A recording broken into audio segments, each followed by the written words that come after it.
Bumuelta si Arnie Teves sa mga naging pahayag ni DOJ Secretary Boying Rimulya at DILG Secretary Benjamin Abalos patungkol sa hindi pagdalo ni Teves sa preliminary investigation kaya hindi ito natuloy. Bukod doon, inalayan din ni Teves si Rimulya ng isang maiksing sayaw. Ganito yan, no? Yung hindi ho natuloy ngayon ang preliminary investigation, ang PI, sapagkat hindi ho sumipot si Congressman Teves, kaya hindi natuloy kasi hindi siya sumipot. Publicly, sinabi na ni Teves na hindi siya mapaparticipate. It has been said publicly that he will not participate.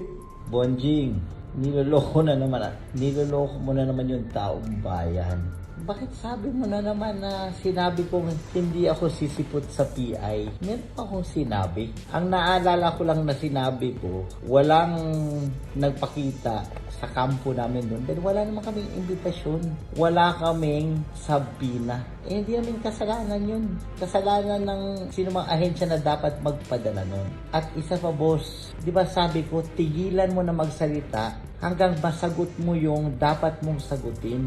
Dami mo kasing sat-sat sa taong bayan na hanggang ngayon hindi mo pa sinasagot. Di ba? Ang simple nun. Kahit grade 1 masasagot yun eh. Paano nagkasya ang 6 na tao sa 5-seater na Bell 505 na helicopter? Next question. Paano nagkasya ang 13 na tao sa 9-seater na Dassault Falcon 50EX na eroplano? Sinabi mo yun, di ba, na sumakay yung mga tao na ganong kadami sa ganon na aircraft. Can you prove kung paano nagkasya? Bakit hindi mo masagot? Bakit iniiwasan mo yung ano? Bakit iniiwasan mo sagutin yung tanong? Dahil ma-obvious yung sinungaling mo? Ay naku, tama na boss. Tama na yung pagluloko sa taong bayan. Pareho lang kayo ni Abalos eh. Hindi masagot yung ano eh. Di ba? Sabi ni Abalos, malakas yung kaso sa akin. Ano kayong case number? Sagutin nyo. Sagutin nyo. Kung hindi nyo masagot yun, hindi na talaga kayo kapanipaniwala. This is I think the third time that I ask this question.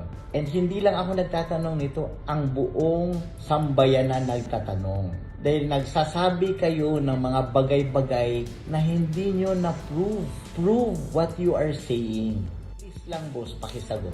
Ha? Kung hindi nyo masagot, tumahimik na lang kayo. Alam nyo, kung ako si Presidente, siguro si Sandy na kayo. Ay naku, puro sat-sat, hindi maprubahan.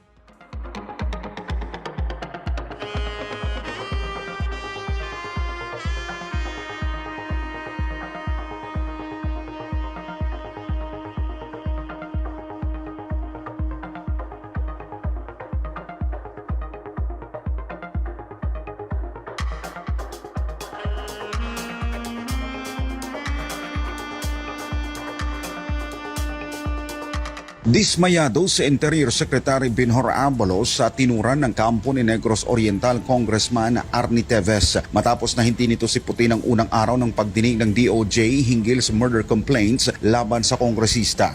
Abalos, ang pinagsasabi mo, hindi kami sumipot sa preliminary investigation. Hindi ka ba nag-research or bopols ka lang talaga? Paano pupunta yung tao, wala namang sampina? Naku, paano kayo naluklok dyan sa posisyon nyo? Ewan ko sa inyo.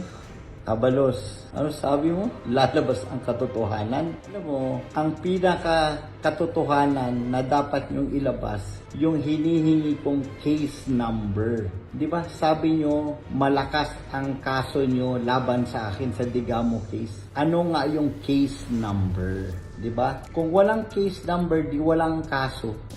Katotohanan. Sige, labas ko yung case number.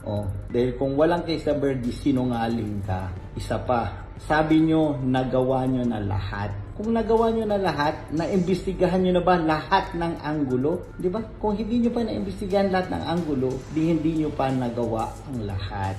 Saan yung katotohanan dun sa mga dinodrawing mo, di ba? Yung may mga nakamas na tao, nilagyan nyo ng mga pangalan. Paano nyo nakilala yung mga tao na nakamas? Saan yung katotohanan dun? Sabay ngayon, mga nag-recant pa. Saan yung katotohanan dun? And we will make sure that justice will be done here, Mr. Teves. Isa pa, Abalos. Bakit ako na agad pinagbibintangan mo? Di ba hindi nyo pa nga na iimbestigahan lahat ng anggulo? Sabay ngayon, nakapuntirya na kayo sa akin. Ako na kaagad yung suspect nyo. Oh. Bakit nakaturo na kayo sa akin?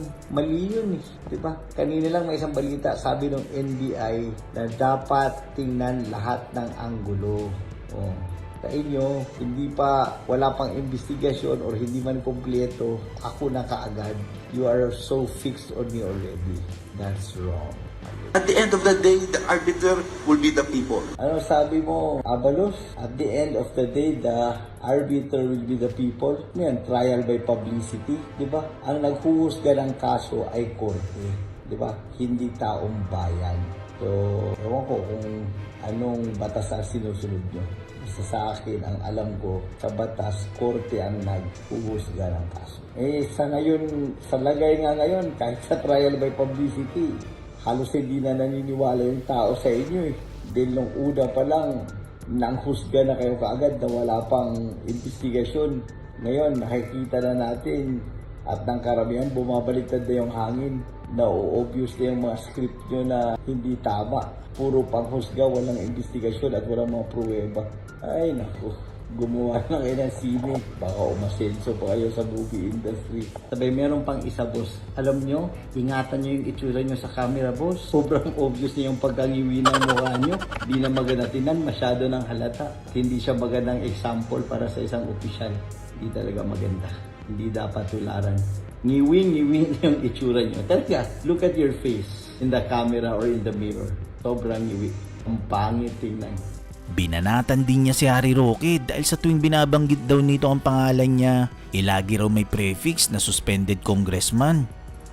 Mga palangga, napansin ko, yung banggit ni Harry Roque ng pangalan ko, parating may prefix na suspended congressman Arnie Teves.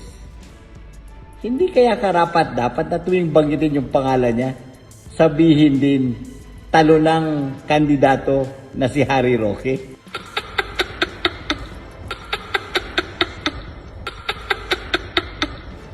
Anong tingin nyo? Bonjing, napanood kita sa YouTube, ang dami mo na namang satsat. Naghahamon ka pa kung matapang ako. Huwag naman ganyan. Kung tapang lang, alam mo naman hindi ako nagkulang dyan eh. Pero ikaw, huwag ka maraming satsat. Sagutin mo yung tanong. Simple lang ang tanong eh, di ba? Ang tanong, paano nagkasya ang 13 na tao sa 9-seater na eroplano? Pangalawa, paano nagkasya ang 5 pasahero plus ang piloto sa 5-seater na helicopter na Bell 505? Anong mahirap intindihin doon? Ano ba? Ba't iniiwasan mo yung sagot? Diba? Hindi bobo yung Pilipino. At dito ano ka, bopols? Tanga, tigas ulo, lakas tama, 'di ba? Sagutin mo yung tanong ko at take my challenge. Ang hamon ko nga sa iyo, kung nasagot mo 'yon, uuwi ako.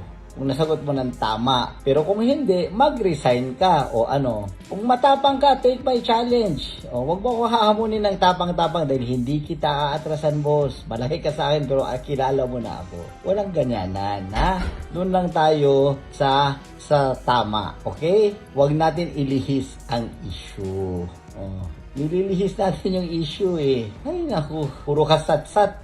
Meron pa pala akong isang hamon na hindi nyo rin sinagot, di ba? Ito yung pinakahamon ko kahapon na nag-apply ako ng citizenship sa Timor. Oh, sagutin nyo yun, di ba? Ano, Boying? Are you taking the challenge? Oh, sino yung duwag ngayon? Tatanong ka kung matapang ako. Baka ikaw yung hindi matapang dahil hindi mo tinake yung challenge. Sabi ko nga, di ba? Kung totoong nag-apply ako ng citizenship sa Timor, uuwi ako. Kung hindi, sinungaling ka, re-resign ka. Oh. Kanina, may nagbalita sa akin. Merong 3 or 4 na tao na intel galing sa Pilipinas. Kumukontak ng ilang tao sa Timor. Parating in about probably 1 or 2 days, no, para mag-intel. Oh. So, sana sinabihan nyo ako para mapasundo ko. Pero sorry, hindi ko na sila masusundo eh. Pasunurin nyo na lang sila sa sa Dubai Mall, pakapihin ko sila doon. Anyway, yun lang.